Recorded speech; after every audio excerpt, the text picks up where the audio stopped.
So, you know, I think it'd be really helpful. A lot of people are really interested in the African American Leadership Forum. So why don't you give us an overview of what the African American Leadership Forum is, and then we'll kind of get to some more detailed things specifically about that. Well, as David was saying before about his interest in the African American Leadership Forum, my interest is very similar. I have 2 young children, and statistics say that children that are born now will have less positive outcomes than any African Americans have since the ending of slavery. And so in my own family, there's been consistent progress generation after generation. My great-grandparents were the first in my family to own land after slavery ended. My grandfather was one of the first African Americans to integrate the U.S. Army. My dad was the first to go to technical college. I was the first to go to college and then to graduate school. Statistics say that my kids aren't going to be as healthy as I am. They're not going to have the same education outcomes. They're not going to live as long as I am. And those are things that I don't wish for my own family, and I don't wish for anybody else's. So when the opportunity about 2 years ago came to participate in the African American Leadership Forum, I jumped at the opportunity. And the forum started about 2.5 years ago in Gary Cunningham's living room. He's the vice president of programs now at Northwest Area Foundation. But it was a conversation between African American men about how they could hold each other accountable as they moved up in their careers. There's people that now have positional leadership but are still in charge of racist institutions. And so how do you balance those two things, being an African American running a health system that's still racist, or running a nonprofit that still has systems that have these racial disparities? And so these men started having a conversation about how they could hold each other accountable and support each other as they were trying to figure out how to address those racial disparities in their own work. At some point, somebody realized if they didn't have a women's group that they would get in trouble, and so they started conversations with women in the community, and there was a separate women's group and a separate men's group that met for about 6 months, and the two groups came together. And what was really interesting to me is how similar the conversations had been in two very separate spaces.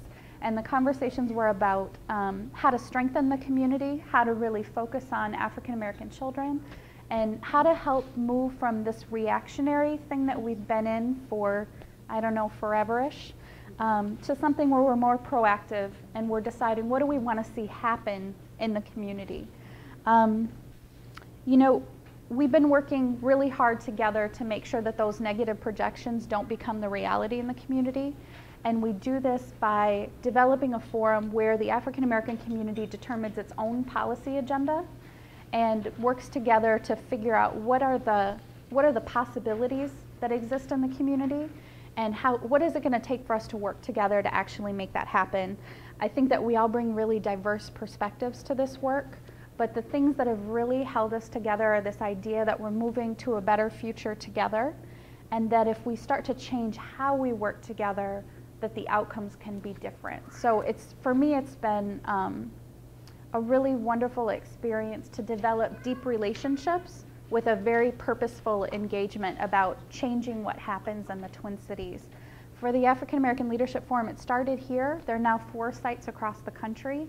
And for those of you that are foundation folks, you'll recognize some of the Northwest Area Foundation funding areas that follow these things, because when you think of the African American community, you don't often think of the Twin Cities, Des Moines, Seattle, and Portland. So those are their 4 sites that they're meeting.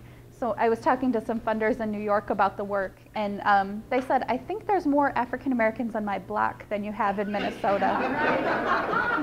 Maybe, but thank you. Yeah, right.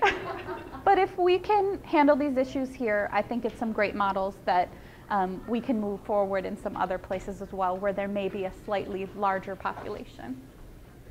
Well, this is a question that's not on there, but you mentioned foundations a number of times. So why Headwaters? And yeah. I mean, the other question that it begs for me, and maybe for others, and we'll have time for you guys to ask questions, but what is a foundation doing kind of leading an effort like this? Is that a question? Yeah, that's kind of a question. Okay. Kind of, you know, accusing, but that's fine. What are you doing this? So Northwest Area Foundation was sort of the holder of this project as it started, and Gary and I started a series of conversations about 2 years ago about how the forum could be a method for foundations to change how they fund in African American communities. Too often foundations come in and they say, here's what you should do. Here's our RFP, and we're going to tell you what direction that the community wants to go. And I know a lot of foundation folks, and I know that the intention isn't to determine what should happen in the community, and so we decided, what a great opportunity for you not to determine what happens in the community. You can become part of a funders collaborative, support this work, and then hear what the community is interested in moving forward and support that work. So there are a handful of foundations that have been participating: Headwaters, Northwest Area Foundation, St. Paul Foundation, Minneapolis Foundation, and the Grotto Foundation are all supporting the effort. We've gotten some in-kind support from General Mills as well as the University of Minnesota. And the transfer happened to Headwaters because one of the early concerns of the members of the forum was that a lot of the participants had positional leadership. You know, you're the VP at General Mills, you're the provost at the University of Minnesota. It's important to have both a grassroots and a grass top strategy. And just because of the way that it had grown out of a small group of people having a conversation, you invite who you know. And so the transition to Headwaters was really about figuring out how to engage the grassroots in this work and how to make sure that leadership was painted with a really broad brush. Leadership just isn't your title. Leadership is your ability to move things forward in the community. And sometimes a leader is the person on the block that everybody goes to, that they know they're the one that knows, or it's the person in the faith community that makes things happen. And so we make sure that those people are around the table at the forum as well. Well, I'm going to ask another hard question now. So, you know, there's a lot of, I mean, you talk about the African American community, and again, it's interesting because if this was a room full of African Americans, there's a huge diverse view, and when you talk about the grass tops and the grass roots. So how do you get that inclusive, how do you get all those opinions into an effort like this? It's hard.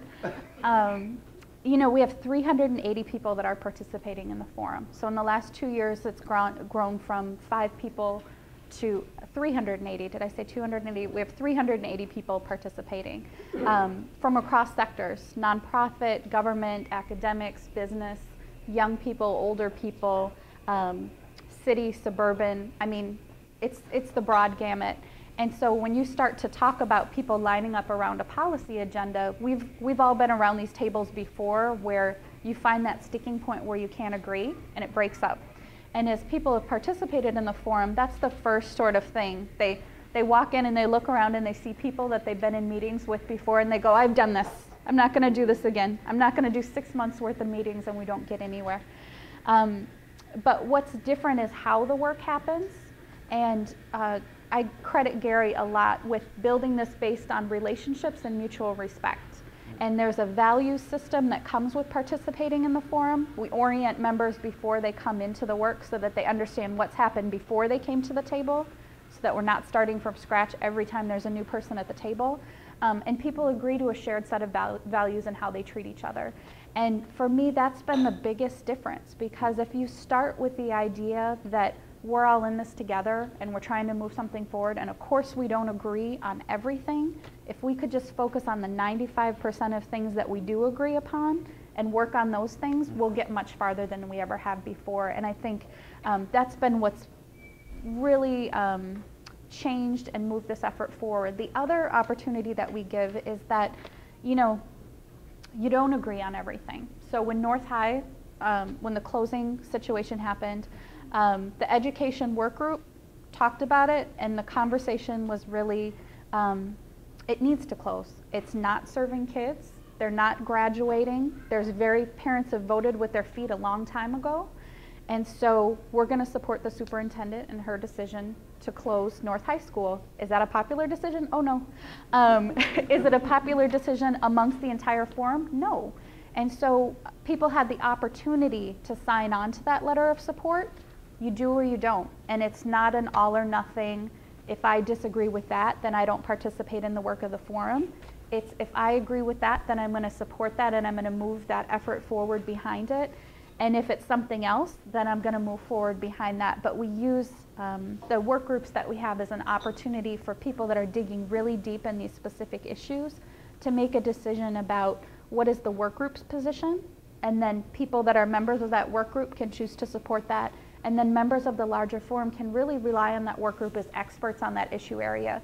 So I may not know a lot about the school closing issue, but I know that the folks that are meeting 8 o'clock Saturday mornings for the education work group have been thinking long and hard about it.